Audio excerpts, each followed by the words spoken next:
Suntem în Cartea Deuteronom, a 5-a carte, capitolul 21, versetul 18. Deci, Cartea Deuteronom, capitolul 21, versetul 18. Dacă un om are un fiu neascultător și îndărâtnic, care n-ascultă nici de glasul tatălui său, nici de glasul oamenului, și nu-i ascultă nici chiar după ce i-au pedepsit, tatăl și mama să-l ia și să-l ducă la bătrânii cetății lui și la poarta locului în care locuiește, să spună bătrânilor cetății lui: iată, fiul nostru este neascultător și îndărătnic, n-ascultă de glasul nostru și este lacom și bețiv. Și toți oamenii din cetatea lui să-l ucidă cu pietre și să moară. Astfel să puneți răul din mijlocul tău, pentru ca tot Israelul să audă și să se teamă.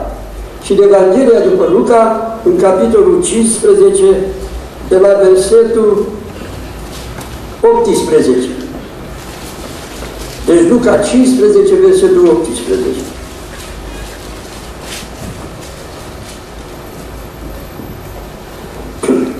Mă voi scula, mă voi duce la tatăl meu și voi zice: Tată, am păcătuit împotriva cerului și împotriva ta și nu mai sunt vrednic să mă chem fiul tău.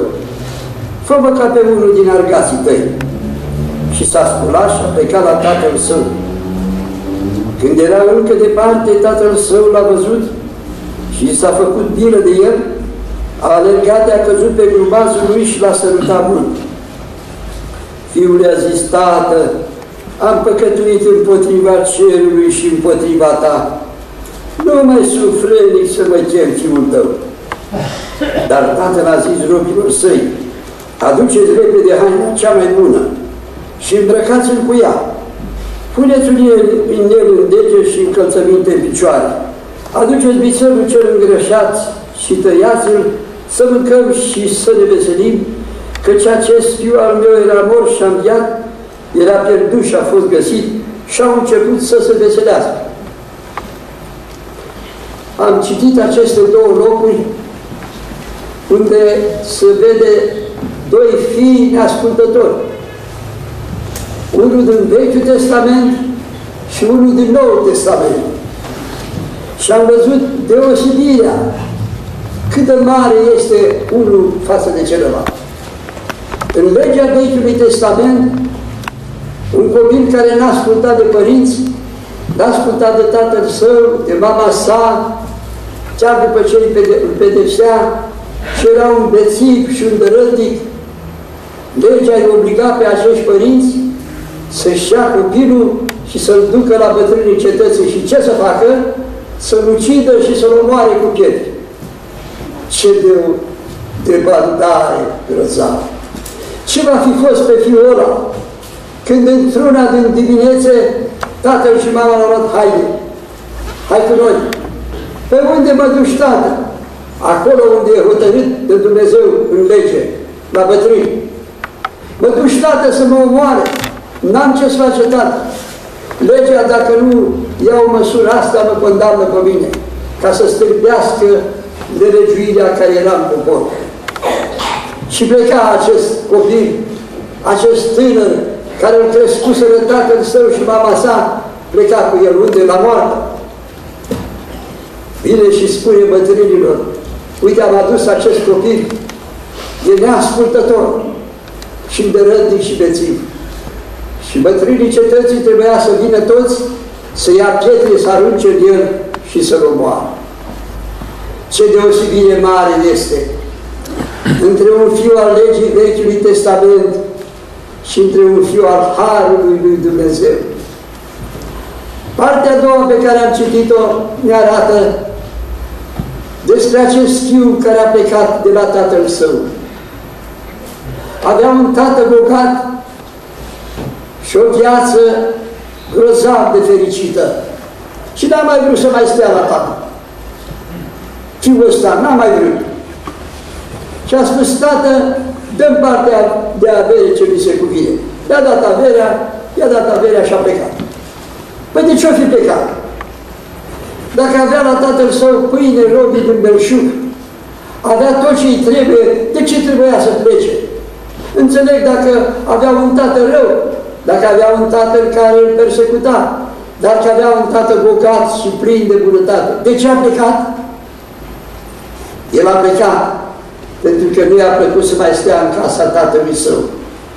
Tatăl său era un om serios, nu-i plăcea viața de păcat. Și îl întreba pe fiul său: unde ai fost aseară? Când ai venit? Cu cine ai trăit? Și așa mai departe.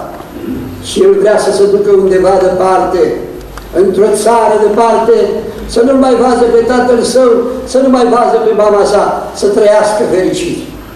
Dar aceasta a fost pentru o vreme. Și-a strâns averea, și-a strâns banii, tot ce a avut, și-a plecat.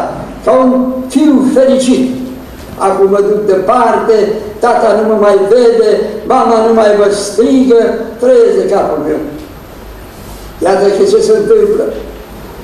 De unde iei și nu mai pui, scade. Acum el s-a dus în țara aia departe și a făcut prieteni. Și-a făcut prieteni. Mese încărcate, nopți poate de dormit, jocuri și dansuri, fericit.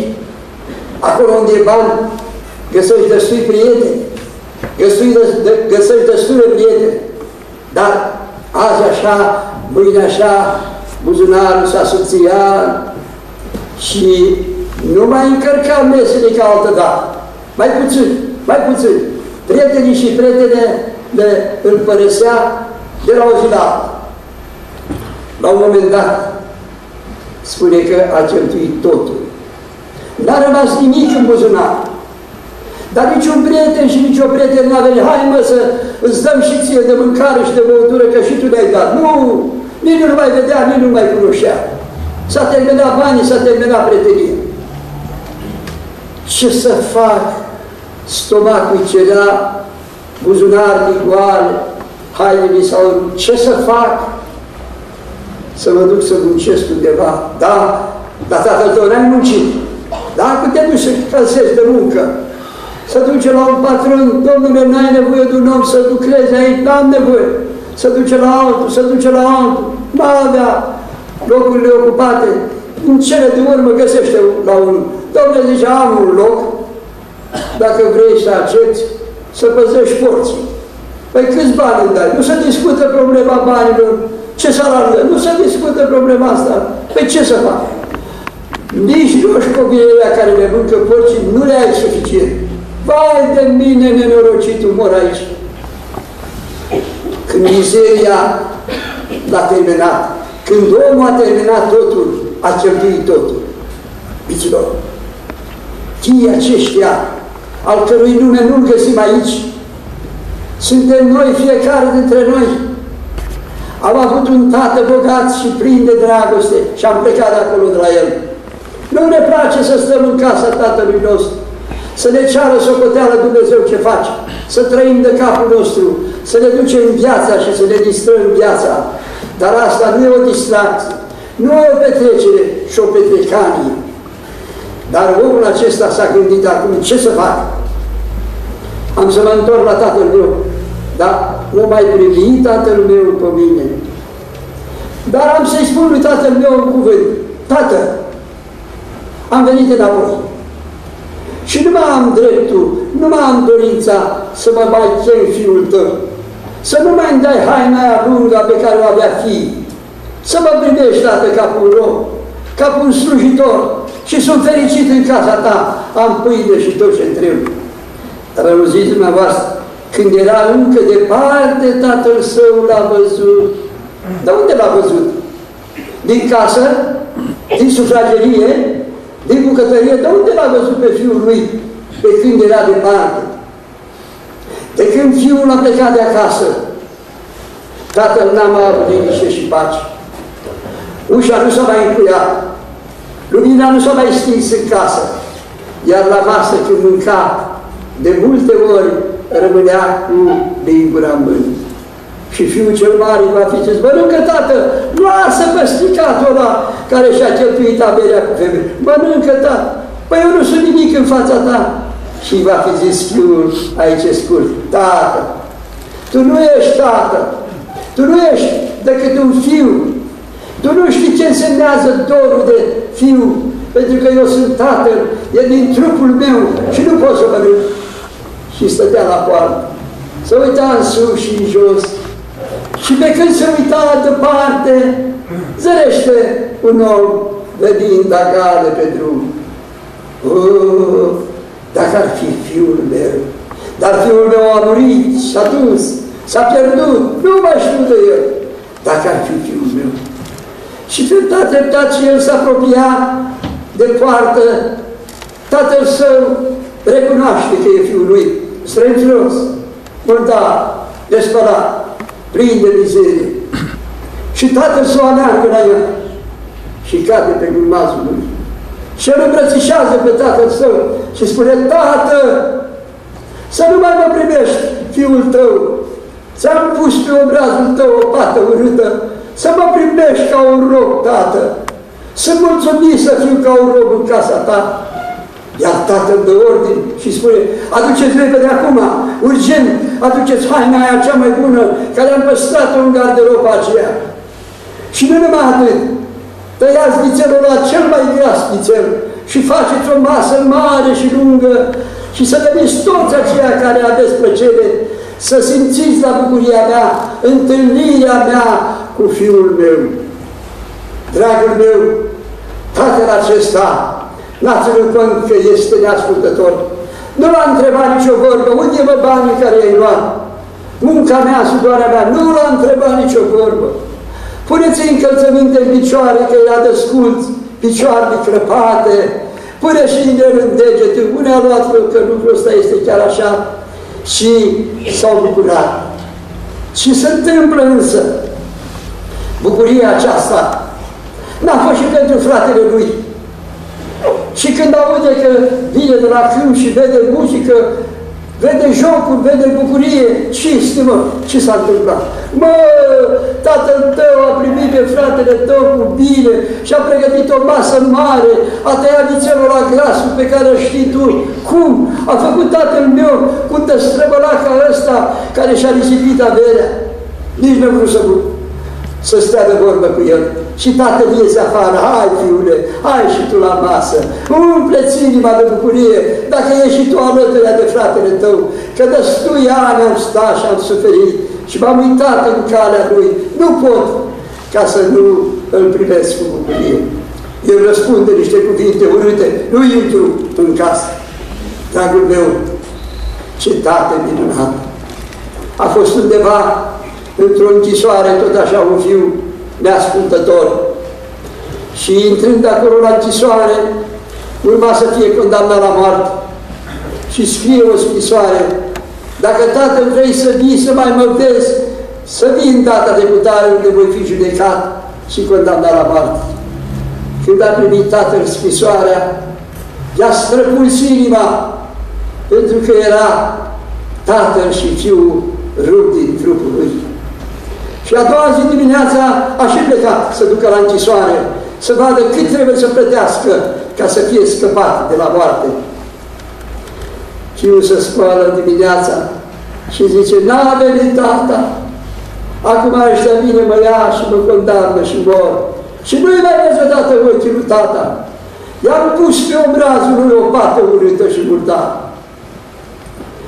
A venit gardienii de dimineață și spune: tinere, scoală-te, îmbracă-te și du-te acasă.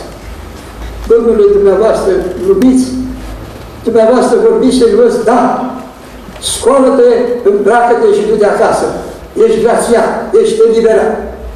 Păi eu aștept pe tata să fie la mine. A venit tatăl dumitare, a venit de dimineață, s-a prezentat la judecată și a spus: care este prețul fiului meu?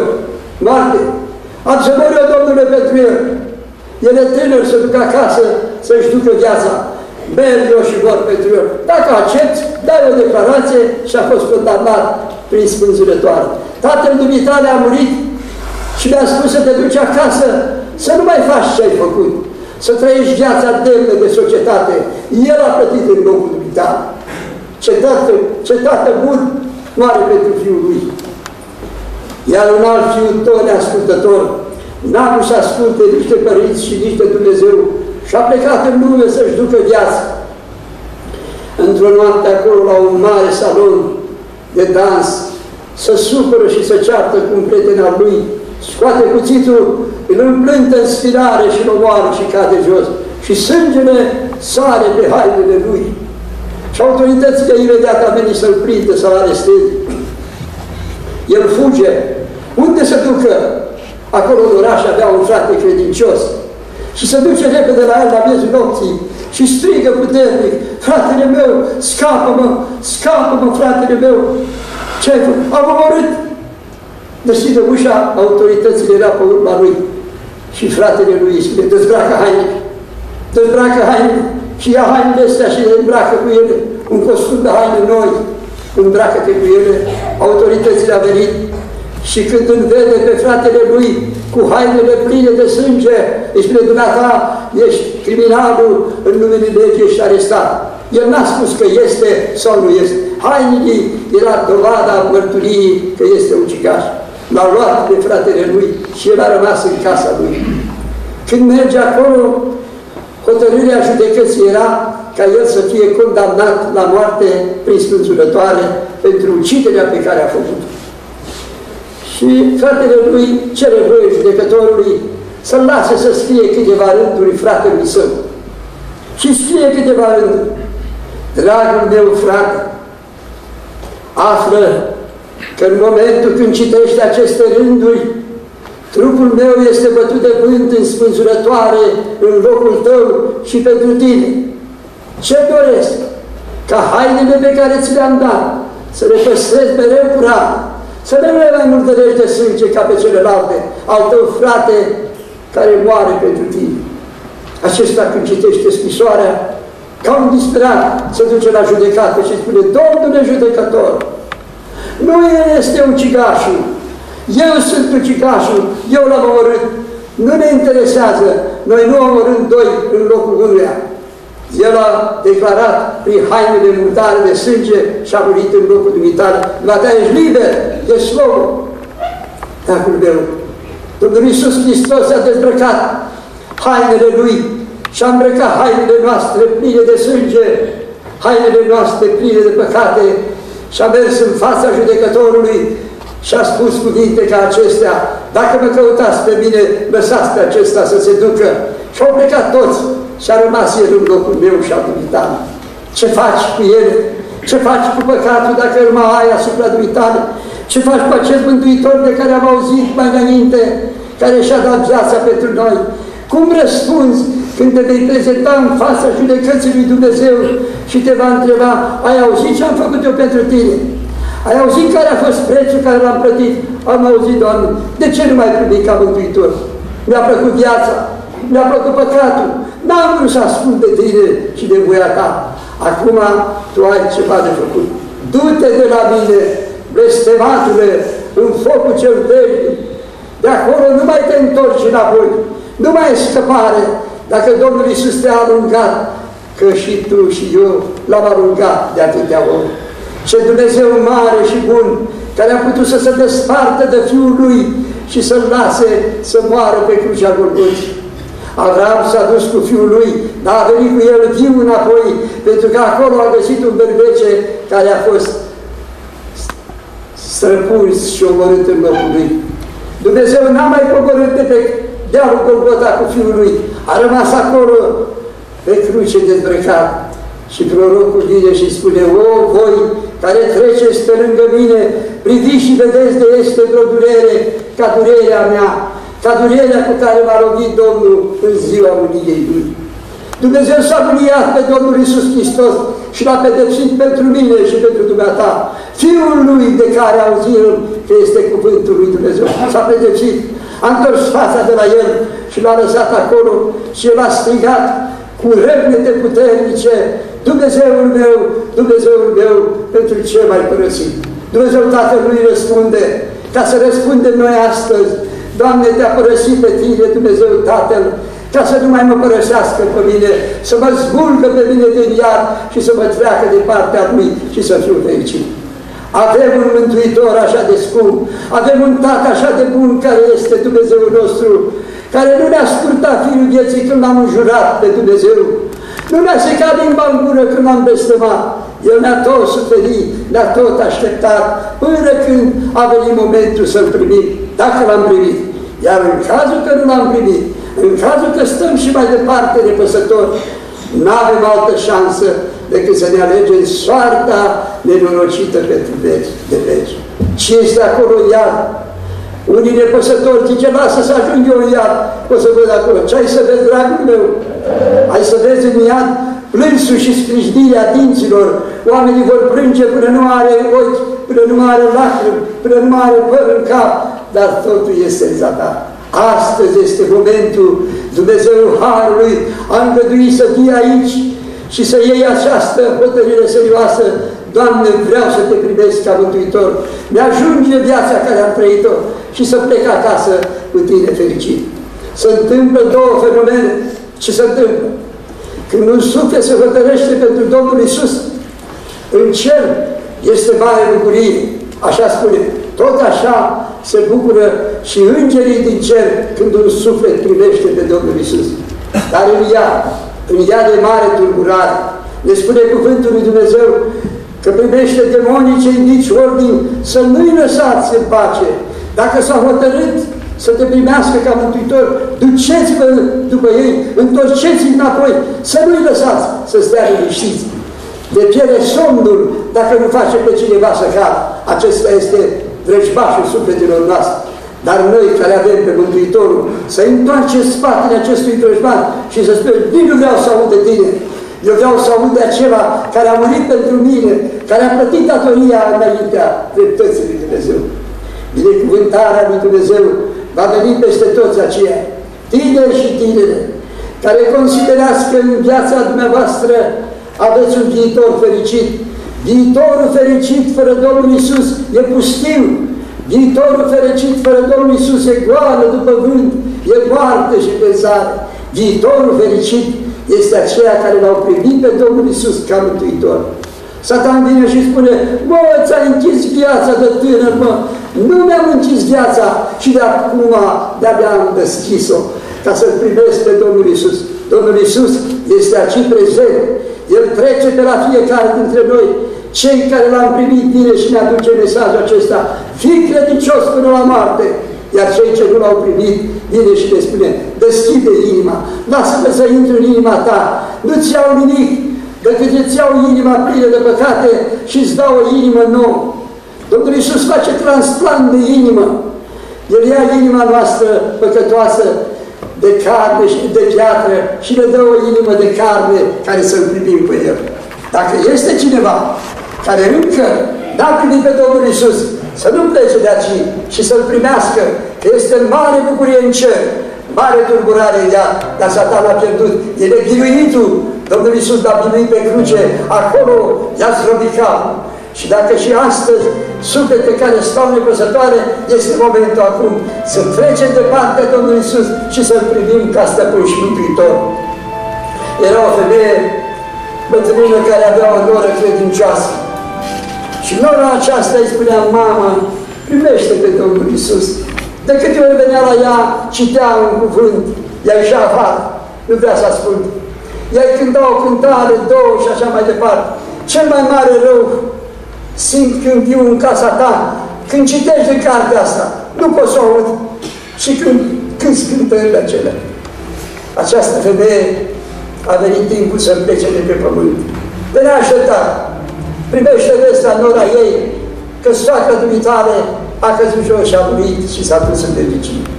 Și această noră se roagă Domnului și spune, Doamne, arată-mi Tu un vis.